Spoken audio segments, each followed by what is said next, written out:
మా వీధిలోకి చేపలైతే తెచ్చిందండి. అవి వచ్చేసి అమ్మ ఉన్న మట్టికి మొత్తం తీసేసుకుందనమాట. ఇవి వచ్చేసి మొత్తం 3 కిలోస్ కొంచెం పైనున్నాయి. వాటిని శుభ్రంగా చేసి అన్నీ తీసేయంగా చేపల కన్నా వాటి చెత్త ఎక్కువొచ్చిందనమాట. 1 కిలో పైన చెత్తొచ్చింది. ఇది డిఫరెంట్‌గా ఉంది కదండీ చేప, అందుకే చూపించాను.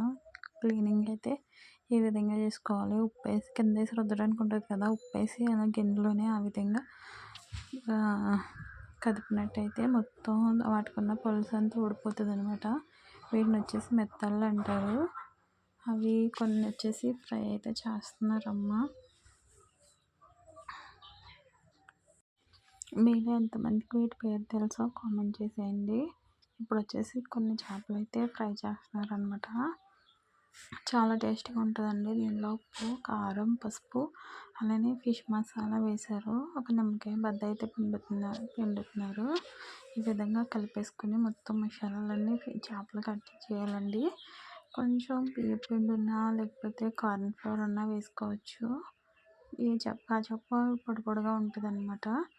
ఏమీ లేకపోయినా పర్వాలేదు. ఈ విధంగా ఉప్పు, కారం, చేప మసాలా అలానే ఒక నిమ్మకాయ బద్ద పిండేసి ఒక 5 నిమిషాలు ఆగేసి దీన్ని ఆయిల్లో ఫ్రై చేసేసుకుంటే ఇది మంచి టేస్టీగా ఉండే చేపల ఫ్రై అనేది మంచిగా రెడీ అవుతుందండి.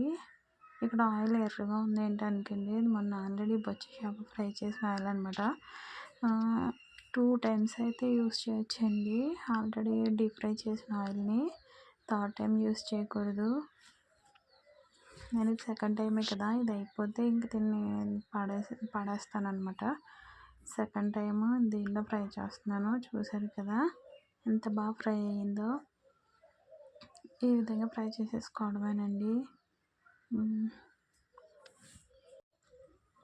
మన గోదావరి సంగతి మీకు తెలియందే ఉందండి. ముక్కలైందే ముద్ద దిగదు అంటారు కదా, ఆ విధంగా నాన్ వెజ్ ప్రియులకి రోజుకో వెరైటీ నాన్ వెజ్ డిష్ అనమాట. చూసారు కదా, నేనైతే పప్పు, ఆనపకాయ అలానే మెత్తళ్ళ ఫ్రై, కొత్తిమీర పచ్చడి, ఒక ఆనియన్ అలానే ఒక పచ్చిమిర్చితో ఈరోజు నా లంచ్ ఫినిష్ చేస్తున్నాను. ఈ వీడియో మీకు నచ్చినట్లయితే ప్లీజ్ లైక్ చేయండి, అలానే షేర్ చేయండి. నా ఛానల్ సబ్స్క్రైబ్ చేసుకోవడం మాత్రం మర్చిపోకండి ఫ్రెండ్స్. బాయ్. చేపలు చేసిన చెత్త అయితే నేను వేస్ట్ అవ్వనివ్వలేదండి.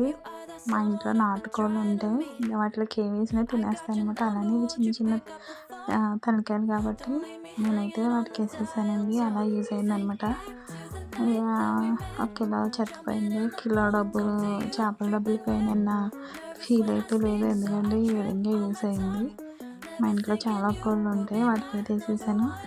ఈ వీడియో మీకు నచ్చినట్లయితే లైక్ చేయండి, అలానే నా ఐడియా ఎలా ఉందో కూడా కామెంట్ చేయండి.